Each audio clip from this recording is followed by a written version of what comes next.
Township ವಿರೋಧಿಸಿ ಬೈರಮಂಗಲದಿಂದ freedom park ವರೆಗೂ ಪಾದಯಾತ್ರೆ, ಜೆಡಿಎಸ್ ಹಾಗೆ ಬಿಜೆಪಿ ಜಂಟಿ ಪಾದಯಾತ್ರೆ ನಿಖಿಲ್ ಕುಮಾರಸ್ವಾಮಿ ಅವರ ನೇತೃತ್ವದಲ್ಲಿ ಆರಂಭ ಆಗಿದೆ.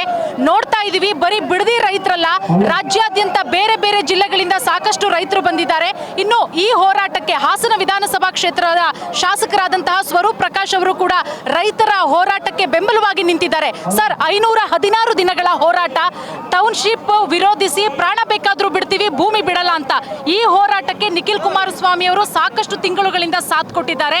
ನೀವು ಕೂಡ ಹೋರಾಟಕ್ಕೆ ಧುಮುಕಿದ್ದೀರಾ. ಹೋರಾಟದ ಬಗ್ಗೆ ಏನು ಹೇಳ್ತೀರಾ? ಇದು ಸನ್ಮಾನ್ಯ ನಿಖಿಲ್ ಕುಮಾರಸ್ವಾಮಿ ಅವರ ನೇತೃತ್ವದಲ್ಲಿ ಏನು ಬಿಡದಿ ಟೌನ್ಶಿಪ್ ವಿರೋಧಿಸಿ ನಾವೆಲ್ಲರೂ ಕೂಡ ಪಕ್ಷಾತೀತವಾಗಿ ಎಲ್ಲ ಇವತ್ತು BJP ಮತ್ತು JDS ಒಂದು NDA ಒಂದು ಮೈತ್ರಿ ಕೂಟದಿಂದ ಇವತ್ತು ನಾವು ಸಹಸ್ರಾರು ಸಂಖ್ಯೆಯಲ್ಲಿ ಇವತ್ತು ಏನು ಒಂದು ಪಾದಯಾತ್ರೆ ಮುಖಾಂತರ ಇವನು ಹೋರಾಟವನ್ನು ಮಾಡ್ತಾ ಇದ್ದೀವಿ.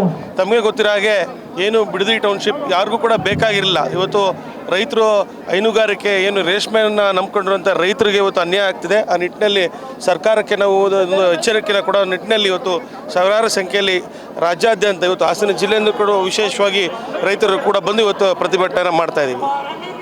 ಸರ್, ಈಗಾಗಲೇ ಈ ಹೋರಾಟಕ್ಕೆ ಸಾಕಷ್ಟು ರೈತರು ಧುಮುಕಿದ್ದಾರೆ. ರೈತರ ವಿರುದ್ಧ FIRಗಳು ಕೂಡ ಆಯಿತು.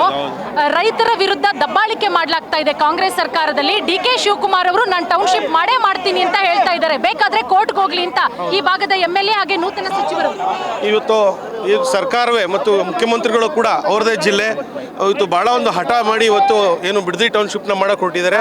ಇವತ್ತು FIR ಕೂಡ ರೈತರ ಮೇಲೆ FIR ಹಾಕಿ ದಬ್ಬಾಳಿಕೆಯನ್ನು ಕೂಡ ಮಾಡ್ತಾರೆ. ಈ ನಿಟ್ಟಿನಲ್ಲಿ ನಾವು ಕೂಡ ಒಂದು ಸರ್ಕಾರಕ್ಕೆ ಮತ್ತು ಮುಖ್ಯಮಂತ್ರಿಗಳ ಈ ಸಂದರ್ಭದಲ್ಲಿ ಧಿಕ್ಕಾರ ಕೂಗಲಿಕ್ಕೆ ನಾವು ಕೂಡ ಬಯಸ್ತಾ ಇದ್ದೀವಿ sir. Okay sir, thank you sir.